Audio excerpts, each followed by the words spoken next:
I'm sitting here in my bonnet, reflecting on who I am and who I have been called to be, looking like a whole chef. I feel like I've officially joined the content creators of the world with my bonnet.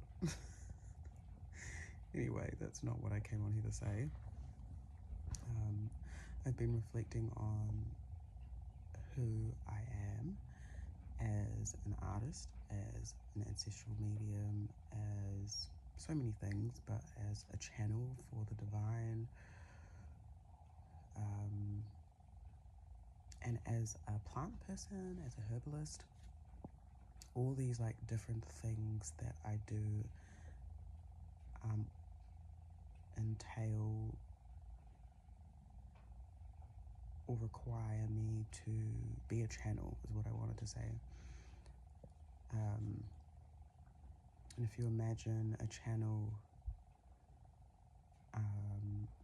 reminded of the Rako Rata, that completely takes over in a colonial sense, but like kind of wraps itself around as a vine around other Rako or its host trees, host Rako, until it's completely covered, I think, and then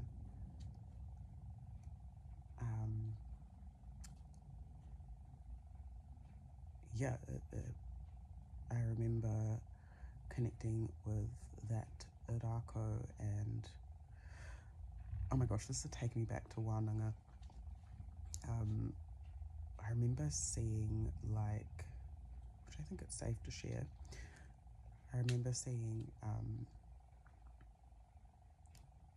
this Rako Rata as a divine channel for source to like bring things down, kind of like an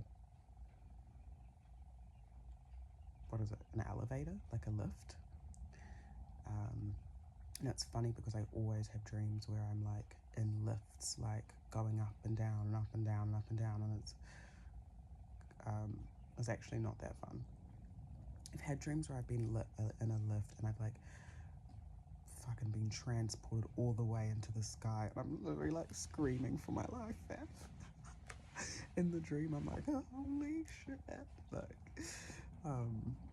like literally feeling like the real sensations of probably what it would feel like to shoot up into the sky. It's not fun, but anyway, that's what I'm thinking of a little bit. And when I was in like Wānanga, and we were connecting with the Sadako, I remember being like, oh my god, I remember being so freaked out. I don't know, I remember thinking like, why am I so scared?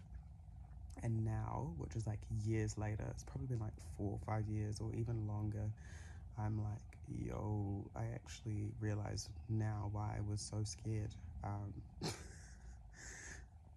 Just because I feel like it's me, like I'm a channel, and I'm sure others can relate to being a channel for source in different ways, and it's like slightly intimidating, being a channel.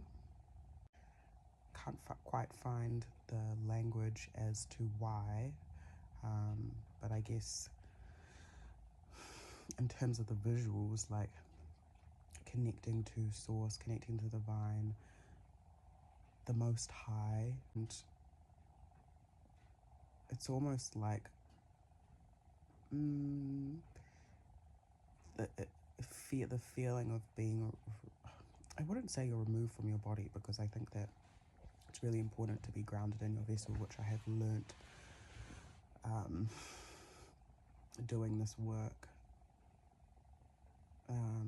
but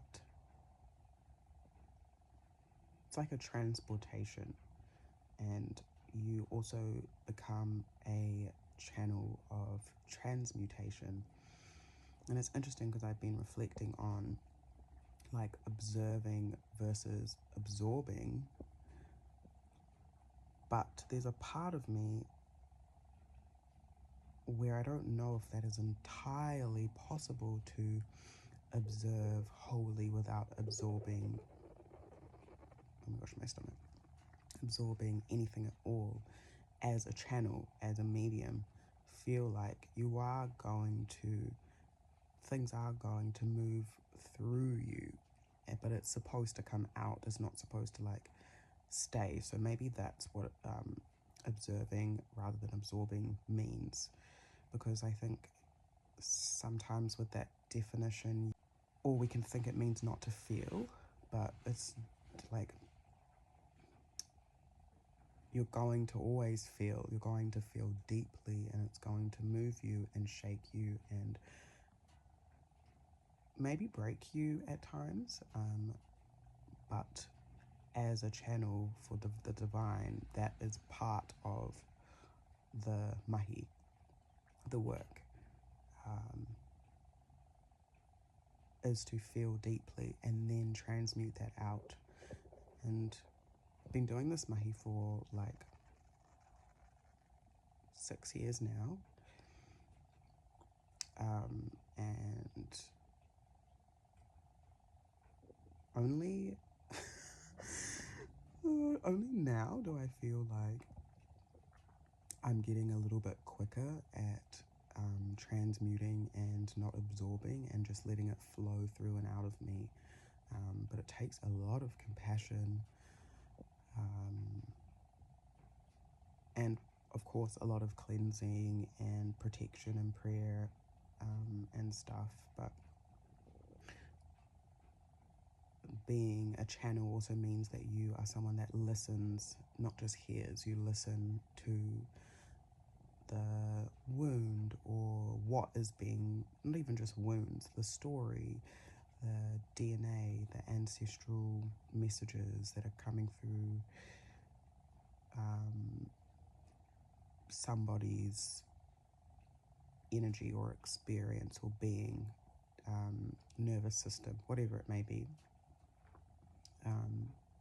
and decoding that and unraveling it. And it's really hard mahi.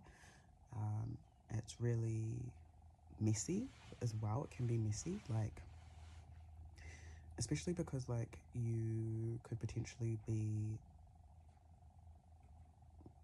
not cleaning up other people's messes as if it's like your responsibility, but you're helping support other people transmute. Like the rata tree, you're becoming the host to hold space for the being within to transmute as well. So yeah, a big lesson for me lately has been, you know, if we are going to be channels and doing this mahi, we have to listen. And we not only have to listen, we have to be compassionate listeners, because it's so easy to listen and judge, or listen and be like, what the hell? Even just to ourselves, like stuff will be going on within our wairua or our bodies or our minds and emotions, and we're like, what the fuck is that? Like, you know, like we carry so many different stories within our DNA, because through our whakapapa, through our genealogy, through our parents, our grandparents, like of course we are complex beings, so like we should probably be less critical and harsh on ourselves. So I hope that you are less critical on yourself today. Okay, bye.